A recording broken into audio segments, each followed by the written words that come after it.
New York City. A myriad of stories woven amidst concrete and steel, a symphony of dreams and determination, a mosaic of human endeavor. For some, it might seem like a monstrous labyrinth, but to me, Dr. Elizabeth Liz Freeman, it's an expansive stage where the drama of life unfolds daily. My role in this grand performance? A keen observer, an empathetic listener, and a guiding beacon for the emotionally shipwrecked.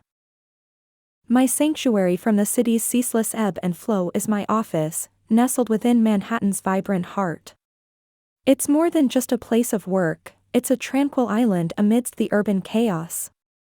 Here, within the comforting embrace of sunlight streaming through my office window, the skyline of New York becomes a testament of endurance and triumph, inspiring my little warriors and me.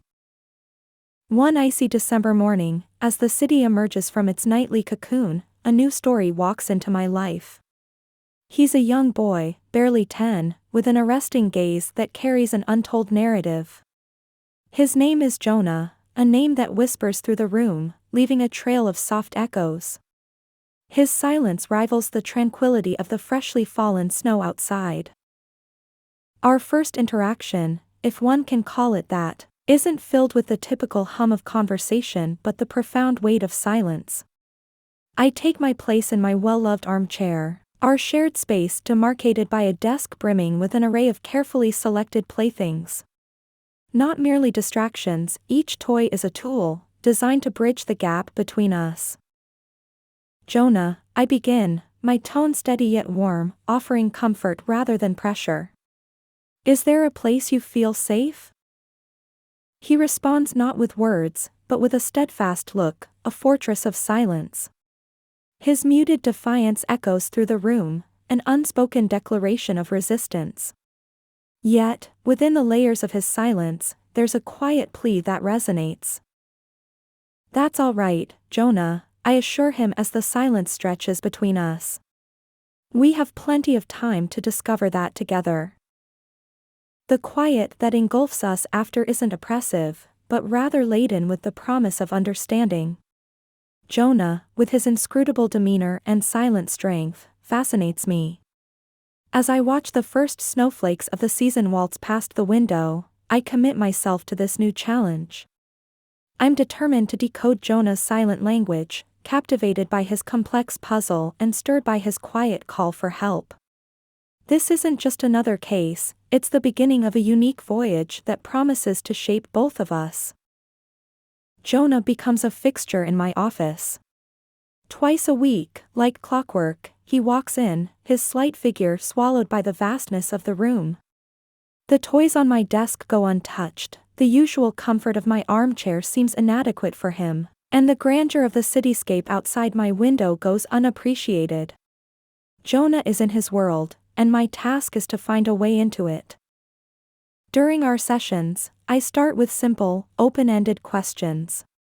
Jonah, can you tell me what you like to do after school, or, do you have a best friend, Jonah?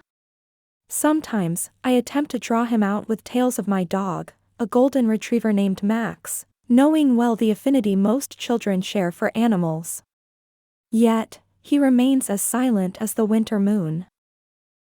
My usual tactics, tried and tested methods of child psychiatry, seem to fail before Jonah's resolute silence. His eyes, however, tell me to persevere.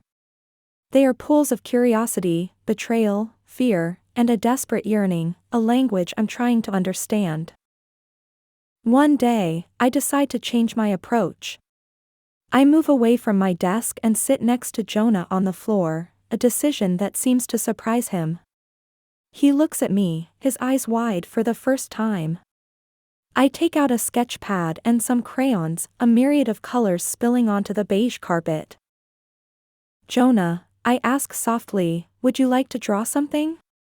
Anything you like. His gaze flits between me and the sketch pad, uncertainty clouding his eyes.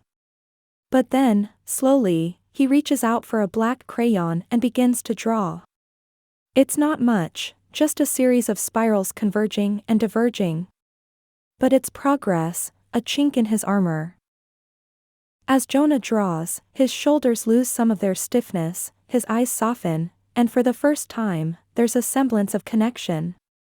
The spirals, the black crayon, they're fragments of a complex puzzle, pieces I'm determined to put together. My intrigue for this silent, enigmatic boy deepens. The maze that is his mind beckons me, and I find myself willingly stepping into its labyrinth. Bit by bit, Jonah begins to unravel the intricacies of his inner world.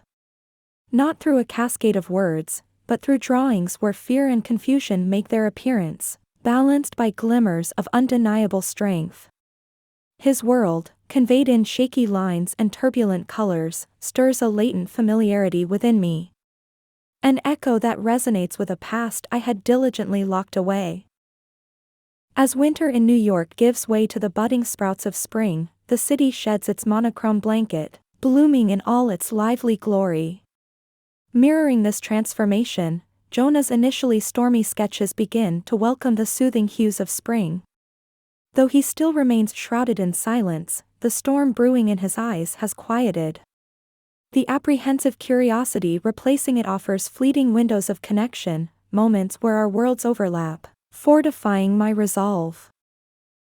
Just as Jonah reveals layers of his world to me, my own begins to peel back its exterior, exposing corners that lay forgotten. It's an unexpected tug-of-war between the cosmopolitan life I've nurtured in Manhattan and the memories of my rustic roots in Minnesota. Visions of open fields, sun-bleached wooden barns, and the simplicity of rural life challenge the steel and glass reality I've embraced.